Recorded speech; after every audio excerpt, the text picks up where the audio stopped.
مدارس کی تعداد کم نہیں ہے دنیا بھر میں، اور فارغ ہونے والے فضلاء و علماء کم نہیں ہیں، لیکن قسم کھا سکتا ہوں کہ اس دور میں جب علماء کم نہیں، مدارس کم نہیں ہیں، امت میں گمراہی اور انحراف کہیں زیادہ ہے۔ کون ذمہ دار ہے؟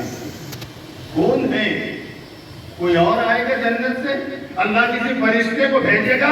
اپنے آپ کو بولتے ہیں العلماء ورثۃ الانبیاء، پھر اپنا فرض جب وقت آتا ہے تو بھول جاتے ہیں۔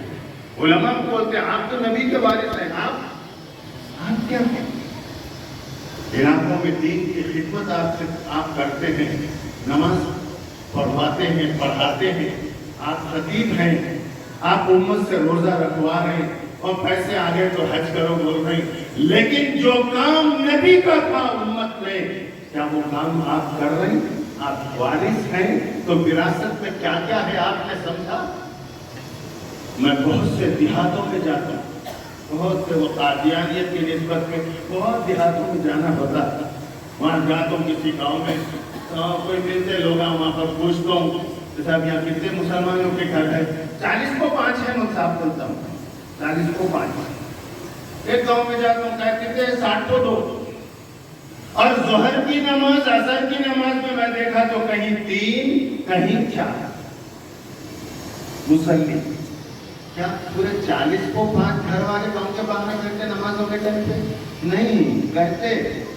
وہ امام جو عالم ہے 10 سال 12 سال 15 سال سے اسی گاؤں کی اسی مسجد میں امام ہے، مصلی پہلے دن 3 تھے تو 10 سال کے بعد بھی 3 تھے۔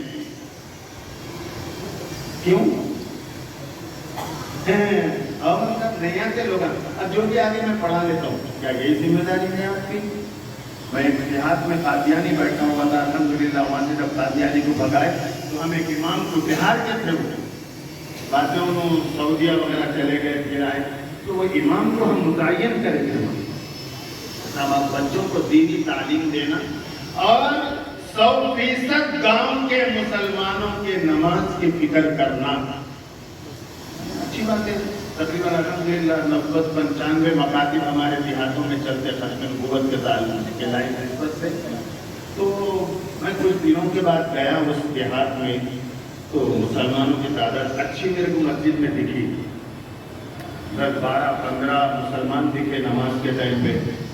پھر ہم دوسرے گاؤں کو جا کے پھر کچھ دنوں کے بعد پھر وہاں پہنچے تو تعداد کچھ اور بڑی بھی ملی، تو میں راز پوچھا کیا ہے؟ میں پہلے آیا تو 1-2 بھی نہیں آ رہے تھے مسجد کو، الحمدللہ آج 20-25 مسلمان نماز پڑھ رہے ہیں گاؤں کے، 35 گھر ہیں وہاں پر اور 25 مسلمان۔ تو وہ امام صاحب میرے کو بولے مولانا بس تو لوگوں کو بولا مسجد میں نہیں آ رہے تھے، تو اب میں اذان دیتا ہوں، اذان دے کے میں ہر گھر پہ دستک دے کے آتا ہوں کہ بھائی اللہ کے واسطے نماز پڑھو۔ 5 وقت کی نماز میں میرا معمول ہے کہ میں ہر گھر پہ جا کے آواز دے کے چھٹی کو ہاتھ لگا کے مسجد جاتا ہوں، اللہ کا کرم ہے جتنے گھر ہے اتنے نمازی ہے۔ وجہ فکر، اپنی ذمہ داری کا احساس، آ رہا تو آنگے نہیں تو نہیں، آپ نبی کے وارث نہیں ہیں۔ ایک زمانہ تھا پیاسا کنویں کے پاس جاتا تھا، یہ زمانہ عجیب مسئلہ ہو گیا کہ کنویں کو بھی پھرنا پڑ رہا پیاسوں کے پاس۔ لیکن انبیاء سے جن چیزوں کے بارے میں سوال ہوگا قیامت میں، امت کے علماء سے بھی ان چیزوں کا سوال ہوگا۔ آج کسی علاقے میں تعلقے میں جا کر اگر میں یہ پوچھوں مولانا صاحب ارے یار یہاں پر تو ارتداد پھیل گیا، گمراہی سے نکل کے لوگ قادیانی بن جا رہے ہیں، لوگ شکیلی بن جا رہے ہیں، لوگ فیاضی بن جا رہے ہیں، لوگ حامدیت کا اثر قبول کر رہے ہیں، لوگ پتہ نہیں کون سے راستے پہ جا رہے ہیں، آپ کیا کر رہے ہیں؟ تو مولوی جواب دیتا ہے کہ امام صاحب کیا کروں، دوسرے مولویاں ساتھ نہیں دے رہے۔ کیوں ساتھ نہیں دے رہے؟